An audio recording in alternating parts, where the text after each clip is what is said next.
think Stephanie's in the restroom, but for time, why don't we go ahead and come together? So how'd that go? How was that like to facilitate those questions or challenges or thoughts that came up? What about who led the case study? I was like, I thought I saw two hands. So how'd that go? It was good. I think like as we're getting more and more into this program, it's like easier to relate like past themes back to like the discussion. Yeah, and really good to get in the habit of doing that. And try in the manual to make some of those notes, but that's a great thing to add for yourself if you see other places to make those connections. Can be really powerful for group participants. Kind of going along with that, I noticed that as well. But sometimes, like, I remember the activity that we did, but I don't always remember like what letter it lined up with. Is that okay, or is it okay? Is it better to kind of line up with the letter, or? You mean as you go? Yeah, like we talked about this before. Yeah. But I don't remember when. We just talked about it at some point. I mean, if you remember when it was, I think that's fine to add, but it's also fine to just be generally, like as we've covered already, here's the theme that we talked about. And so totally fine if you can't remember which activity. And I think it in my experience, it takes a while to, and part of the reason for the foundation is to make sure we're all kind of on the same page, but it can take a while to really digest why particular activities happen when they do, which can make it harder to remember, wait, when exactly, for instance, mindful walking is one that it took me a while, and I was like, when do we do mindful walking for the first time? I can't remember what theme that is. And so it's pretty natural and normal to not really remember where everything fits unless you're getting ready to do that part, and that's totally fine. What about how much can you handle? Or cross the line. We ended up skipping past cross the line because Natalia was not here. But did you guys do that? Cross the line? No. Okay. What about, oh, that's right. What about how much can you handle? So I led that in my group. Yeah. And it was good. So there wasn't the comparison, like they didn't compare themselves to each other. And so I tried to like ask, well, what if you had, like, do you think you would have done better or worse? But then we also started talking about, if they said, oh, like I felt better having someone up there, then you could talk about, like, yeah, stress is universal. So that was something interesting that came up in our group. But yeah, I didn't have any particular questions. Yeah, the only question that came up was kind of how long to let people go. So we talked about that usually moving through it pretty quickly works well. You just want to make sure to reach a point where people are struggling with it, which is kind of inevitable. Like it's hard and it's novel. So you don't need to let it go on very long in that last counting down before people are not succeeding at all of those individual tasks. Any other questions that came up out of those? Okay, so what we're going to do before lunch is do the demo of mindful movements and mindful walking. And then we'll have lunch and then do the small group practice after that, and then we'll move into tea. So, any other thoughts before we move in that direction? All right, so what we would have just finished is no longer up here those posters about what's the best balance, kind of the effects of short-term stress, fight or flight, the long-term stress and how that can build up and overwhelm the system, and then the kind of peak attention. So that's where we would have just left off. And so shifting now to talking a little bit more about how we can manage our stress. And stress management really depends on becoming aware of it. So we've talked about that a little bit already. To manage it, we first need to notice it and we need to understand it. So we need to be able to pay attention to our bodies, our thoughts, and our feelings. And so what's a sign from our bodies that we're under stress? What's a signal your body could send you that would say, yep, I'm stressed out? Clenching your jaw. Clenching your jaw. What are some others? Tension in your shoulders. Stomach aches, something. Feeling your heart racing. Crying. Yeah. And that's really, so what about our thoughts or our feelings? What are kind of warning signs from our thoughts or feelings that we're feeling stressed out? Racing thoughts. when the chatter gets really persistent, when we find ourselves crying, maybe, when we're, why am I crying? Worrying about things that you wouldn't really worry about otherwise. So worrying about it. Feeling like sensitive and reactive to things. So more sensitive maybe than usual. And so these messages really are like an interconnected early warning system. So our bodies and our thoughts and our feelings can send us signals early on that we're starting to feel stressed out. And if we notice those warnings early on, it can allow us to breathe a bit. If we can pick up on those cues from our body, from our thoughts, from our feelings, we can try and reduce the intensity of the stress by noticing that we're starting to get stressed out and using some of the strategies that we've talked about to handle it. And if we really pay attention to one part, like if we're really cued into our bodies or our thoughts or our feelings, it can really help the whole system. And so today we're going to be paying attention to our experiences, whatever that is. So in the past sessions, we've been focusing on our thoughts, specifically our bodies, our feelings, but now we're going to do some activities to help us pay attention to all of those things, to our bodies, our thoughts, and our feelings, whatever we experience. So again, not trying to change anything or get anywhere, just letting ourselves experience whatever it is that comes our way. And so what we're actually going to do first is some seated movements. And so I encourage you to find a chair. I'm going to try some movements in a chair.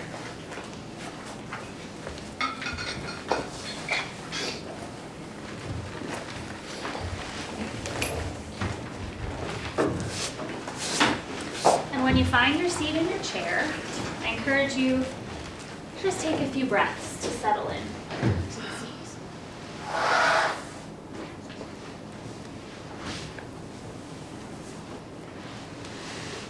And feel free to grab a bolster. I think I'm going to get one so that I can sit comfortably and have my feet propped up a little bit.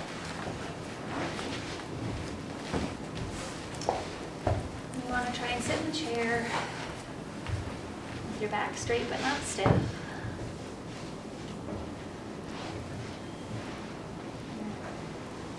Facial muscles relaxed. Your head nicely atop your shoulders. Hands resting comfortably in your lap. And again, I'll just take a few breaths here to settle.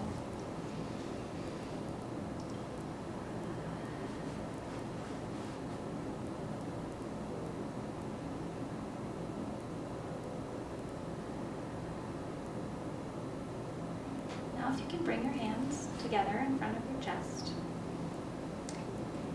and turn to the right, looking over your shoulder as you go. And notice the sensations in your body, any thoughts or feelings that come up as you twist. And return to center. Now we're going to twist the other way.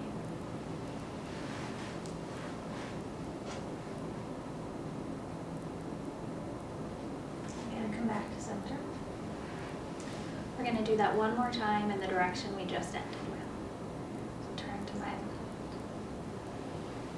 Noticing thoughts, feelings, sensations in your body. Coming back to center. And then again twisting to the other side.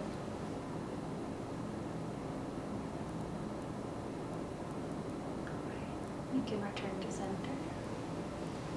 And let your hands rest on your lap. Now, I'm going to do another mindful movement. If you can take a moment to really feel the connection of your feet to the ground or to the bolster. Again, take a few deep breaths. Then raise your arms over your head and interlock your fingers.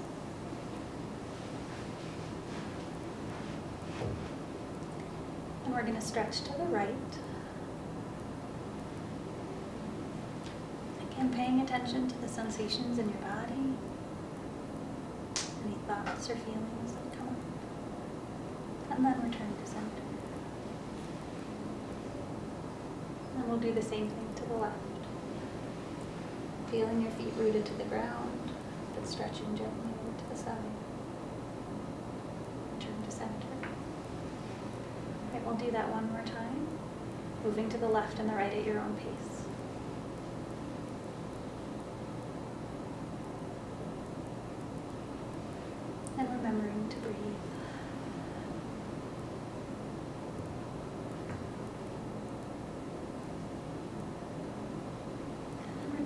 center.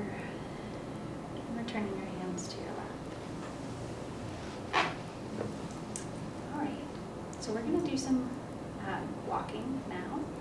So I'd ask if you could help me kind of clear the space a little bit so we have some room to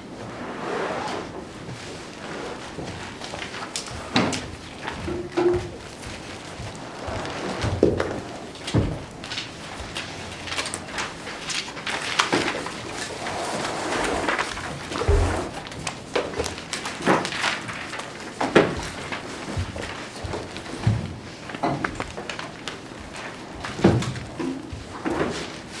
Yeah, that's good. We don't need to clear everything out, but just have some space. And so we're going to do some walking, and I encourage you to kind of find a path, a way that you can walk, and you don't have to worry about running into people. And so maybe we can kind of, if you guys want to come up, maybe we can kind of walk back and forth. And so now why don't we just walk? Just walk like you normally would around the room. Take a couple of paths.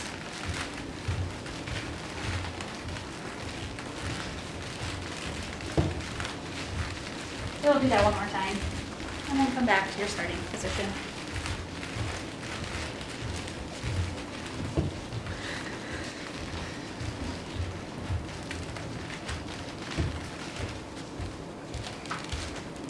All right, so how much attention were you paying? So you're walking, or what was around you? Not much. Not much? Just enough to not run into other people. Okay, so a little bit. Want to make sure we're not hitting other people. But anybody feel it differently? If they were paying a lot of attention, or did everybody feel like they weren't paying very much attention? Yeah, so we often walk on that word we talked about earlier, autopilot. Not really noticing what's going on, just kind of trying to get from point A to point B, make sure we don't run into anyone or anything, but not pay much attention beyond that. And so now we're going to talk about a way to think about walking that can be much more mindful, where we can really be aware of what we're doing. And so we're going to do a couple of rounds of mindful walking where we move much more slowly than we would normally. And so what we can do is to really pay attention to all of the movements in our legs and our feet to actually produce walking. So we can start by noticing the lift of our foot, and the reach, and the set down. So lifting the foot, reaching it out, and setting it down. And so what I encourage you to do, we're going to take a few minutes to try and walk this way. Really paying attention to all of the movements of the leg and the foot that produce the walking. And notice any sensations in your body when you're paying attention and moving so slowly and mindfully. Any thoughts or feelings that come up. So we'll do this for a bit, and then return to bigger practice.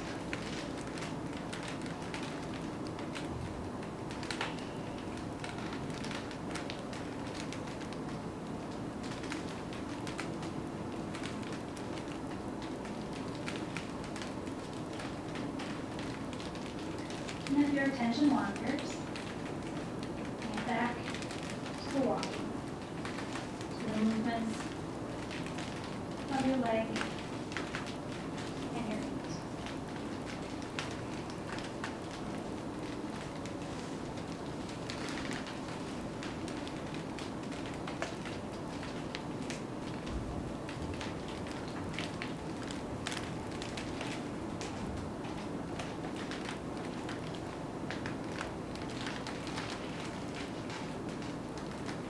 And remember to pay attention to all of the sensations in your body, any thoughts, or any feelings that come up while you're moving this way.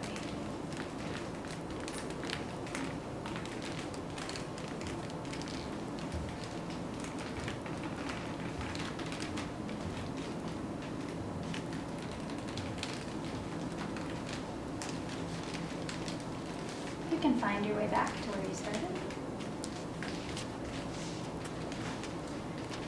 So what was that like? How did that feel?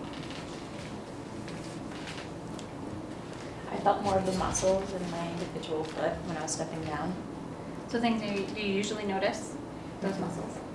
And there's some new sensations. What about other things? I noticed more of the little movements that my body made to help me stay balanced. Yeah, so we do a lot of micro movements enough all over that maybe we don't pay attention to. I noticed that I kept wanting to go faster. We're used to walking to get somewhere and not just Yeah, walking to yeah. experience walking. What about, did your mind wander while we were doing that? And we might do this for longer in a full group program, so there'd be more opportunity for minds to wander, but anybody have minds wandering? I don't know if this really counts as wandering. Maybe it's more like the curiosity and thoughts are attached to that. But I was like comparing it to swimming and like pushing myself through a medium and just like having thoughts about how I'd considered like my movements very carefully for swimming when you have the goal of like being as efficient as possible or something. I've never really like thought about the way to walk. Yeah, and so maybe having some observation, some noticing. But other people found the mind wander? I noticed when like we were all kind of crossing at the midpoint, feeling a little bit more anxious about like adjusting my movements quicker so I didn't bump into somebody. So I changed the way I was walking a little more as a social convention rather than like just walking for itself. What about thoughts and feelings? Anybody notice kind of thoughts and feelings that came up? You don't have to share what they are, but notice. Did anybody notice thoughts pop in or feelings come up? How did that feel to notice them?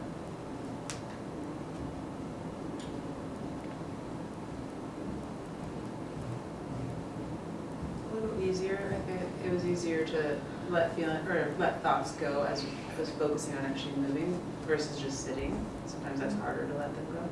Well, so feeling like maybe a more active place to guide attention.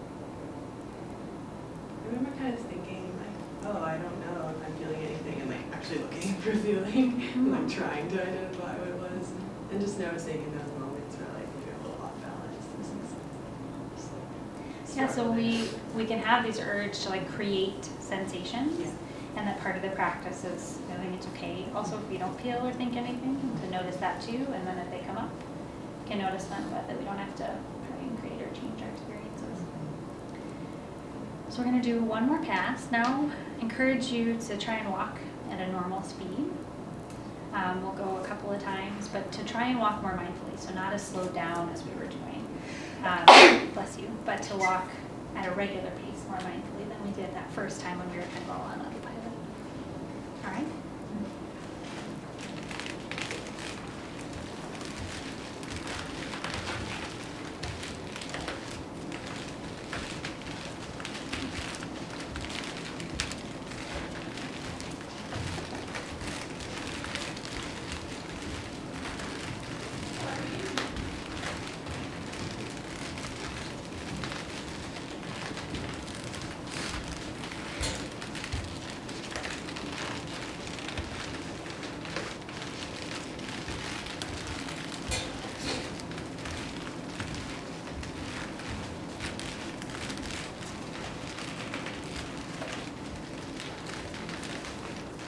I think if we can return to a home base.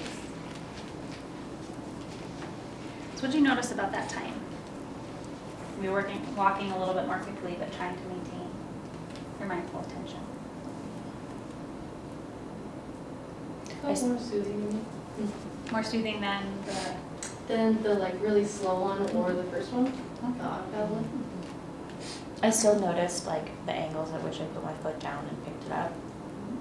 and probably, as you said, we weren't really paying attention to those things before, so even when we're moving more quickly, can really pay attention to the movements that produce the walk. Anything else that anybody noticed? Kind of what was different about that third time? It felt natural, but not rushed or like there was a purpose or something that I was trying to get to. Yeah, so often that second time, really slowed down can feel a little unnatural, sometimes in a really interesting way, but a reminder that we can walk like this naturally. And we can do it anytime. So anytime we're walking, we don't have to walk to class really slowly. But can use our normal walk, but really pay attention to our body. What does it feel like to move from one place to the other? What thoughts come up? What feelings come up? So use those moments of movement to really pay attention and key into the present moment instead of being on autopilot and not really thinking about what we're experiencing at the time. right, so we're going to break here for lunch. Any questions that came up before, so we'll revisit the issue. We'll do a quick practice of this in the small groups after lunch, but any questions that come up now? Okay, so we'll come back at 1 and we'll pick up with, we'll only have about 15 minutes, so try and be back and ready to go right at 1 to do the small group demos, and then we'll keep moving with tea.